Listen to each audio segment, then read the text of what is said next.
to part one of Rahul's story. Being employed within 2 weeks of graduating from Monash University, Rahul had a clear plan even before arriving in Australia. Rahul's journey shows how planning, thinking ahead, and making wise choices can lead to greater success. Rahul spent a considerable amount of time on his statement of purpose and understanding the return on investment of studying in Australia. He thoroughly studied each question and what it meant for him. As a sports coach, he applied the same mindset he uses in a game: planning, preparing, and executing, whether on the field or in his academic journey. Now, after 5 years in Australia, Rahul coaches at multiple sports coaches, clubs, and runs Soulful Learning, helping kids learn life skills for a happy and successful life. So, welcome to this video. Watch the experience of Rahul's journey and learn from his greater planning and preparing and execution skills. So now we'll go back to the questions about the SOP, the statement of purpose, right? I'm sure you must have written one, and but I'm not sure if you remember all the questions, but it was like all about I do. why this course, Yep. Yes, why I do remember it. Australia. I remember it really well, actually. Mm, I'll tell you the reason why I remember it also. I think my experience with SOP, if I have to give some pointers, the first thing I would say will be don't look at anyone else's SOP. Don't ask anyone else to, please share your SOP. I'll have a look and, get Samples. inspired by it. You're Mm, not getting inspired by someone's SOP or getting an idea how to write it. It's just influencing you in the wrong direction, and it's not genuine and it's not from your heart. I think as a coach, you know that there are set standard of like 8 to 10 questions. Why Australia? Why Monash It's University? it's I think since you came, it's reduced to 4 now. Okay. I think I And did like it's 6 to 8 probably. yeah, What and does your career plan look like after? Why do you want to do this yeah, exact course in yeah. this exact university?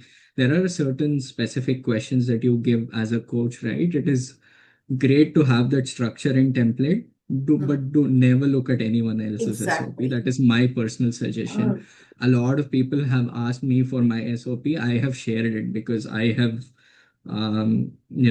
nothing to lose in it. yeah, But I yeah. have also advised them. I am happy to share my SOP. It's not like I'm hiding something or I don't want to share it with you, but Mhm. genuinely try to write it yourself. That is Yeah, what I advise everyone.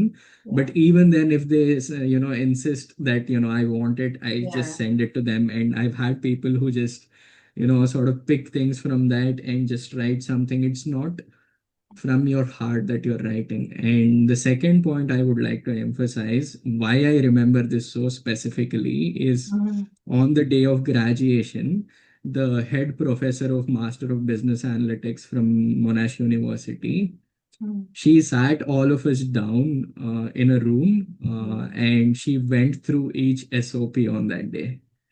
And that was the one point that made me realize how important SOPs are.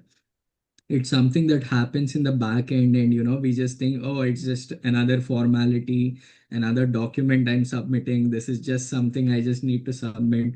They actually sit and read every single word. I Yes, can talk about the group of 8 universities. I'm not sure how it happens in the other unis. I I'm will. sure they read it as well. Yeah, no, I'll tell you. So I worked with William Angliss Institute of TAFE. So Mm-hmm, it's TAFE, mm-hmm. mm, Yep, and it's so William Angliss is the G8 of TAFE. It's yep, very high-end yep, institution. yep. Right? I guarantee all statement of purposes are read word by word, Exactly. which I Yes, don't think the students actually realize. yes, They just think yes. it's a formality, Yeah, but it's yeah. They not. just think like it's Hmm. another document like you submit, Yeah, showing your bank balances and your financial exactly. Yeah, yeah. statements. They just think it's just another formality, but Hmm. definitely not. And I'll be very honest with you, I myself didn't know the importance of it when I wrote it. But the one simple thing I did was I didn't see anyone else's SOP. So It it was was genuinely yours. why I'm Yeah. going to Australia. Like I had the habit of blogging, right? So my writing was decent enough. I didn't Yeah. have to ask anyone to help me with actually crafting a piece of written work because I was blogging from a long time. And having that writing skills gave me that confidence. Let me just convey what I really want from this Mm. experience. And like I told you, when I did the research of, what I really want from this, I had those things sorted out. So I wrote it by myself. So that was the simple, honest thing that I did that Mhm. actually helped so much. I realized the importance of it when she actually read on the day of our graduation. This was not in the graduation hall, right? It was not there. It So was in your we group were and it taken to was, a yeah. separate small room of like Mhm. 30, 40 people in our cohort. Mhm. And she actually opened each of our SOPs and she was like, now that you've graduated, these are all the things you've said you will do after your graduation. Yeah. So use this as a self-reflection as to what all you've accomplished from what you've said you will do when you're here and what you've said you will do after you've graduated. So Wow. that is the day I realized, okay, it is not as I simple as really I thought want as a to student. speak to this professor, whoever that is. Yep. So I can tell you who that was. It was Diane Cook from Monash University. She's the head of Master of Business Analytics Yeah. from Monash. Mm-hmm. And she is one of the best people that I've come across in Mm. Melbourne. And she had I, organized an alumni meetup just last week where I went and played table tennis with a few of my juniors. oh, wow. And I played cricket with her. She's a huge sports person as well. She used to play a lot of cricket in her days. Mm. And she's very passionate about sports as well. So she Mm. had set up like fun social play sort of an alumni catch up, and yeah, and I told her all about soulful learning as well, and she was really happy that I'm building Excited. Yeah. something like this So, and connected me with yeah. people. So Rahul, tell me, when you were reflecting on your SOP, Hmm. how was it? Like, what was your reflection?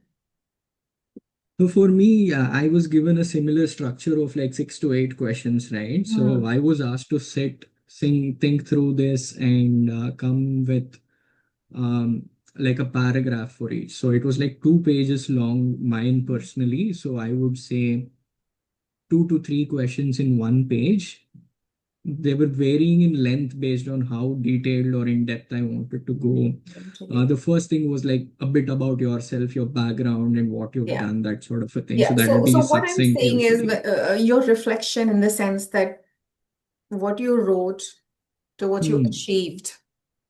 Okay, yeah, yeah. Um, I think I am someone who likes my life super planned. So I think I mm, wrote it down. I have the habit of journaling even outside writing SOPs, right? I literally write things about what I want. I write SOPs for my own life on generally, life. Okay. So in a you sense. are already an expert of that.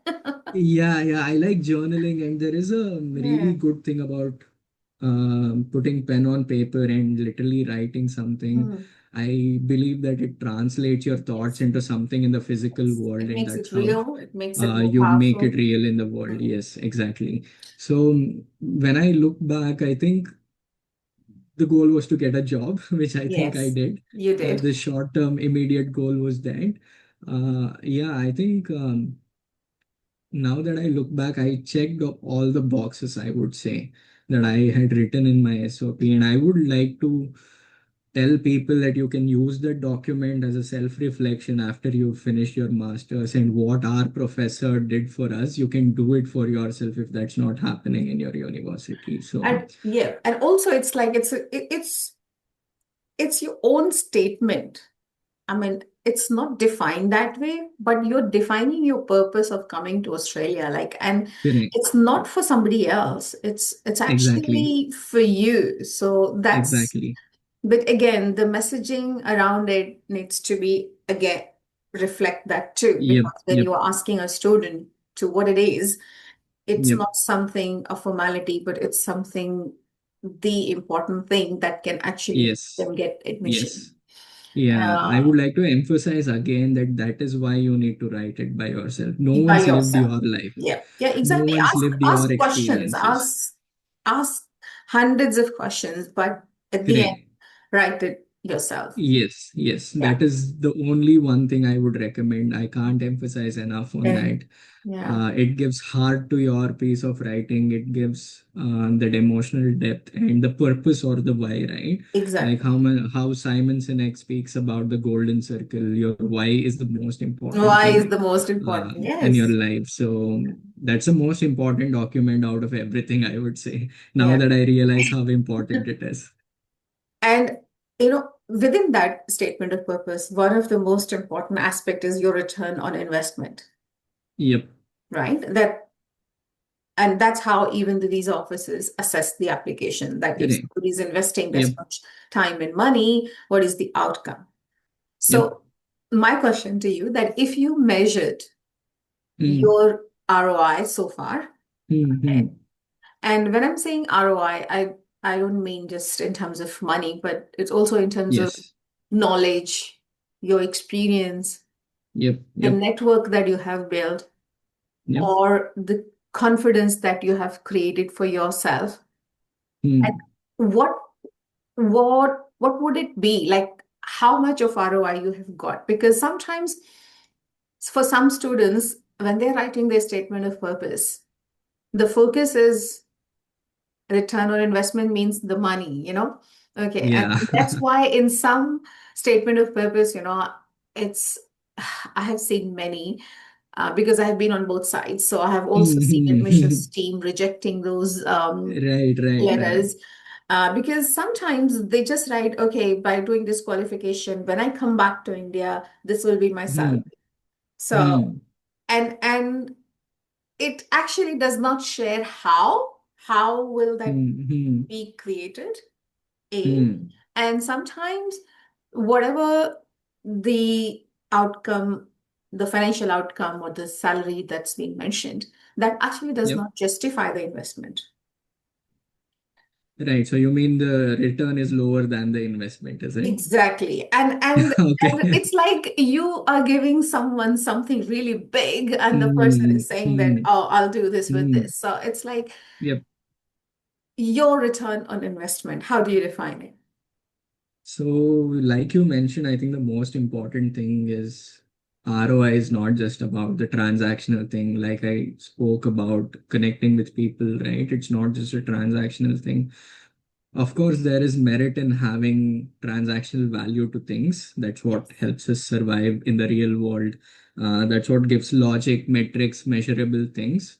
But at the same time, you shouldn't be forgetting the intangible value that you get, which you already mentioned, the connections you make, the network that you get access to, the alumni network you get access to.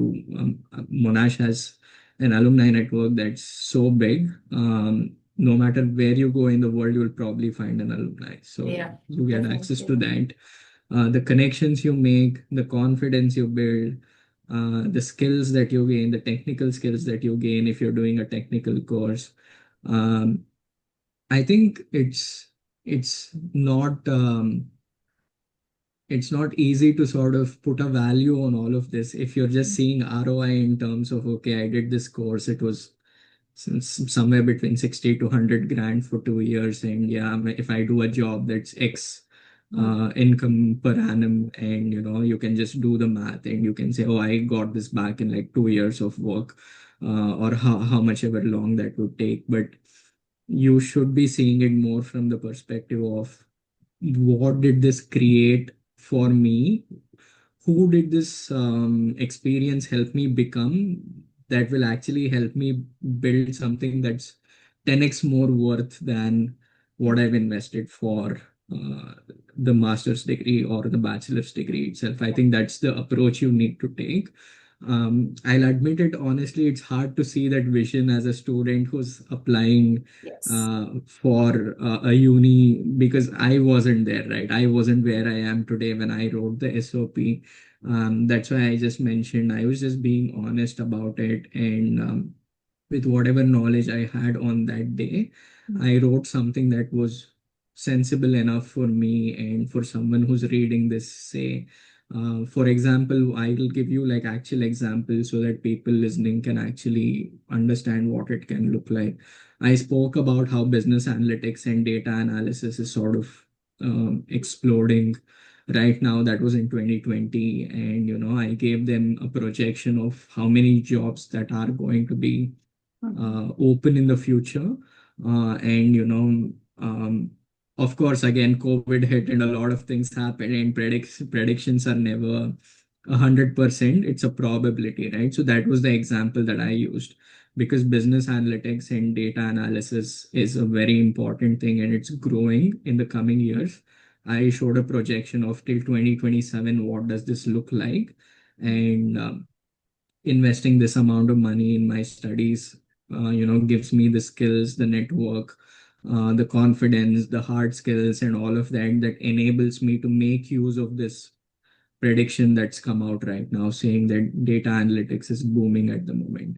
So that's Okay. like the example I can give you from Mm. how I wrote my SOP. Awesome. Thank you so much, Rahul. I think we've reached to the end. Um, it's much longer than I thought, but the first bit that the time that we spent, the first half an hour was learning more about your journey, which I think is very, very powerful and very useful to our students. And Yep. so is this a section like where we believe that student can be bit more proactive and engaged and learn that it is their journey. It is like Mm-hmm. them, they need to own it, and everybody else, including university. University is a resource to them, parents are a Yep. resource, like anybody Yep. else is there, and they have so much available. But it's takes a little bit of effort to use the resources that's available to students, and the only way to do it is to invest yourself and Yep. grow at every step. There's no way you could say that, oh, now I have got all the communication skills, I don't need any more. It's there's no end to it. It's There's never the case. always Correct. next Yep. level. It's Yep. same with resilience. It's same with, Yep. engagement. Same with even preparation. Like even for everything, we need preparation. But once Yep. you have mastered a basic skill, once Yep. you know that, okay, these are the steps, you can keep refining them. Mm. But you have to invest to how to get best use of your investment that you're making in your higher studies abroad. It is expensive, Yep. um, in terms of time, in terms of money. Time perhaps is okay because even if you study anywhere else, you will perhaps spend the same amount of time. Yes. But the investment that you're making in terms of money, but also in terms of staying away from family, Yep. and even parents, like the kind of risk they are taking is Yes. big, and their concerns are all very much, rightly placed in the sense, Yes. but then how you manage them is a different game. And I Yes. think communication tools are easy, but then how you do the communication is more important than how many Yep. times you talk Yep. to your Yep. For child. sure. And what you say again is more important than what your child actually is doing or listening. So the thing Mm. is,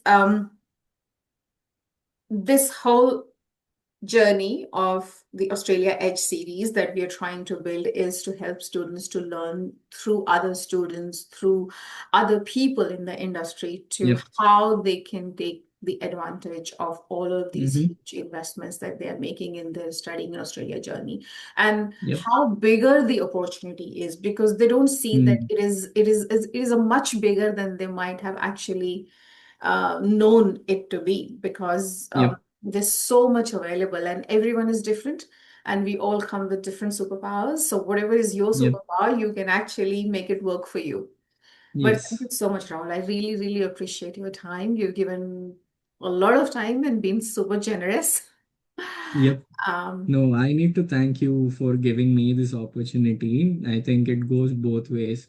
trying to get my story out and helping other people is something I've always been doing, so I'm more than happy to always do that.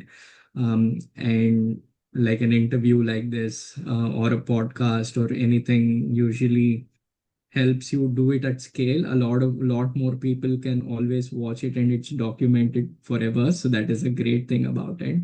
I must be thanking you for giving me the opportunity, and Pleasure. also sharing about my journey and giving me some visibility as well. So thank you so much for that. You're welcome, Rahul, and thank you very much once again. I'm sure a lot of students will be inspired with your experiences. You've done great stuff in Australia. Thank Thank you. you so much. Bye Thanks a for lot. now. We'll Have a talk good soon. day.